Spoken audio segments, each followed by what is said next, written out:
Welcome to this explainer. Okay, today we're kicking things off with what is basically the golden rule of statistical process control.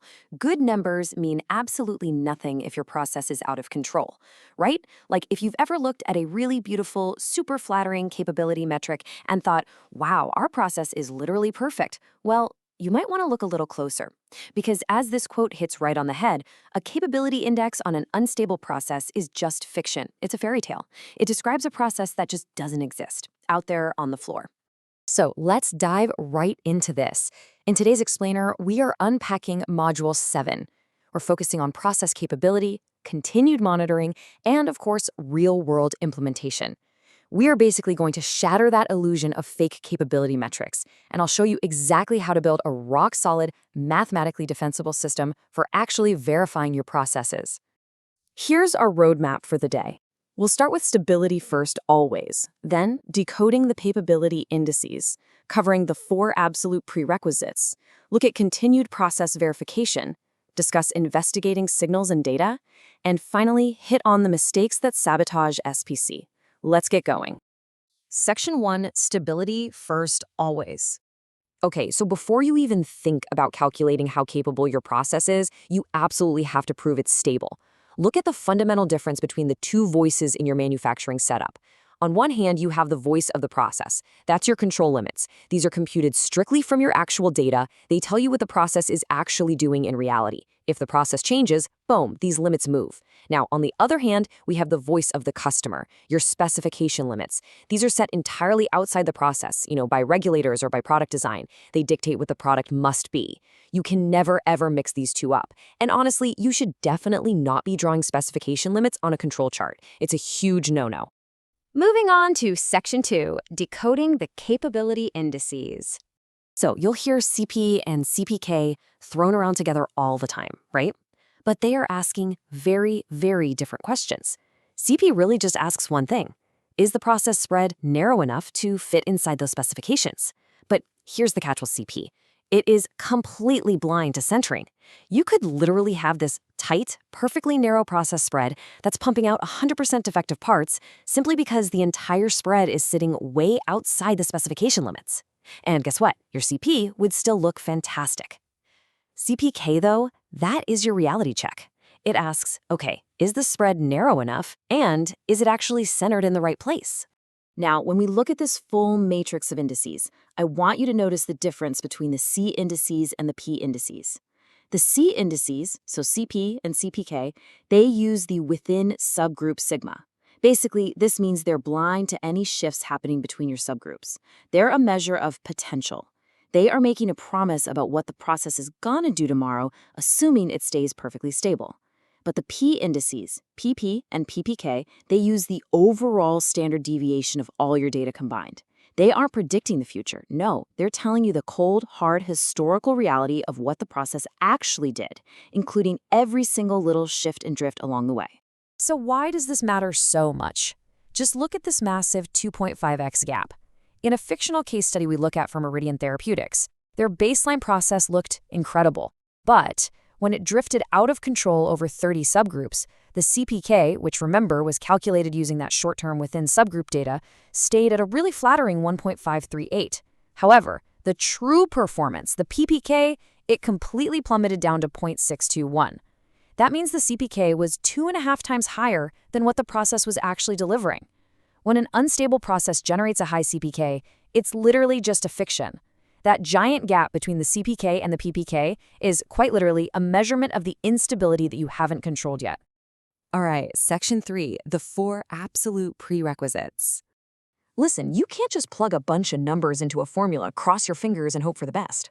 Before you even calculate a capability index, you have to pass these 4 strict tests. First up, stability. You absolutely must prove this on a control chart. Second, normality. Remember, CPK actually converts to a failure rate using a normal bell curve. So if your data isn't normal, your failure prediction is just completely wrong.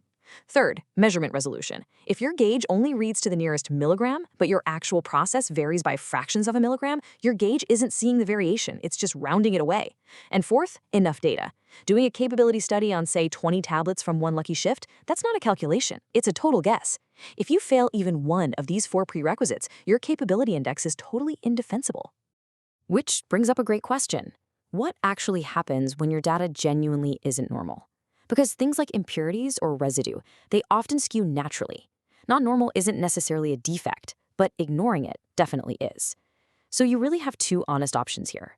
You can either transform the data and the specification limits, like using a logarithm, for example, or you can use a non-normal percentile-based method. But whatever route you take, you always have to clearly state your method, your justification, and show your distribution fit.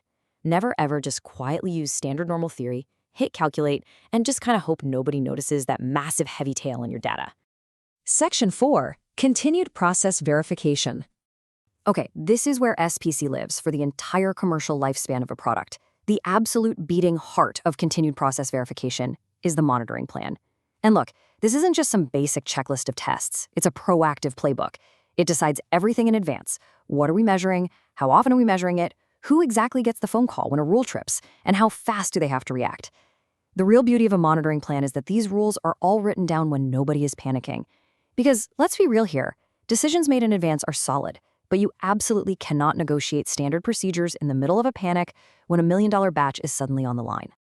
Section 5. Investigating signals and data. If you take away anything today, let it be this. An out-of-control point on a chart is a question, not a verdict. Seriously, a signal does not mean your product is inherently bad or instantly out of spec.